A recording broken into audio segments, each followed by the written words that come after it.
All right, let's talk about something that's on pretty much everyone's mind in Nigeria: building wealth. For so long, it's felt like a long thing, super complicated, maybe even impossible. But it really doesn't have to be that way. So today, we're going to cut through all that noise and give you a simple, straight-up guide to making your money work for you. So this is what we're talking about, right? The big shift. On the left, you've got that old way of thinking, this confusing maze that feels like it was only built for a handful of people. But on the right, that's the no long thing mindset. It's direct, it's simple, and it's for everyone. Man, this one really hits home, doesn't it? It feels like we've all been there, looking at a system that just wasn't designed for us to win. But what if we could just build our own ladder? Well, that's what this is all about. Giving you the tools and the mindset to totally change the game. Okay, so where do we even begin? Let's jump into our first big idea. It's a really simple rule, but I promise you it is an absolute game changer. This right here, this is the golden rule. Your money should never, ever be just sitting around doing nothing. Every single Naira you have needs a job. And what's that job? To go out there and make you more money. Simple as that. So what exactly is this lazy money we're fighting against? Well, it's not just cash hidden under the mattress. It's that money sitting in your current account, not earning a single kobo of interest. And with inflation going the way it is, that idle money is actually losing value every single day. It's like a silent thief in your bank account. And look, let's be real. This isn't some get-rich-quick scheme. It's about building a habit, a new way of thinking. True wealth is a process, not some one-time event. It's all about making those small, consistent choices, day in and day out, to put your money to work. So if our money can't be lazy, what's the absolute best way to get it working? Well, let's get into what is probably the most powerful force in all of finance: your compounding superpower. Okay, check this out. I want you to really think about this question. How can 100,000 Naira a month somehow become 34.8 million Naira? I mean, that sounds insane, right? Like you won the lottery.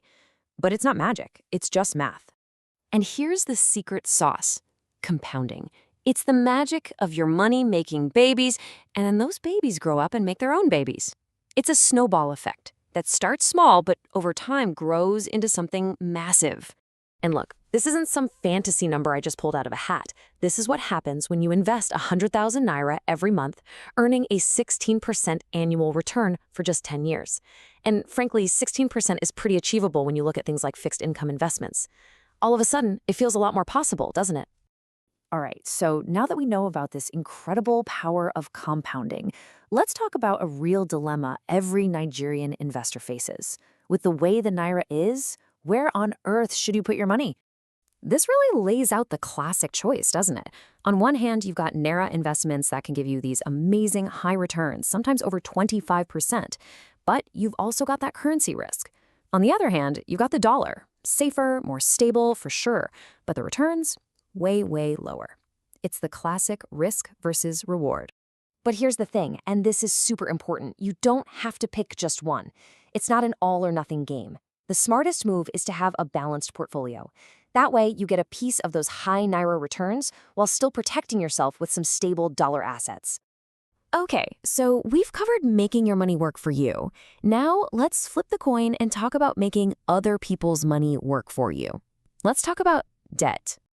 I love this quote because it completely changes how you should think about debt. See, banks are obsessed with collateral, what they can take from you if things go wrong. But for you, the only thing that should matter is cash flow. Will this loan actually generate more money than it costs? And this really breaks it down into two simple buckets: good debt versus bad debt. Good debt is an investment. You use it to buy something that's going to make you money, like a business or a rental property. Bad debt, that's for stuff that loses value: a new car, a fancy phone. One builds you up, the other tears you down.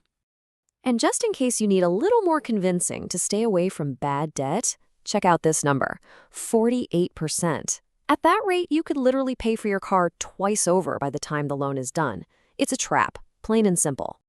Okay, so we've covered a lot, but this brings us to the final and honestly the most important question of all.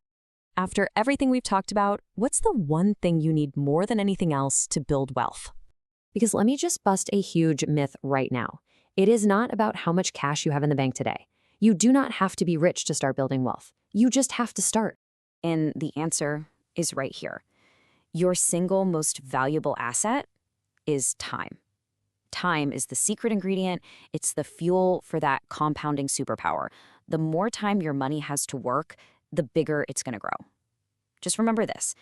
Time beats cash every single day of the week. So the real question isn't whether you can build wealth.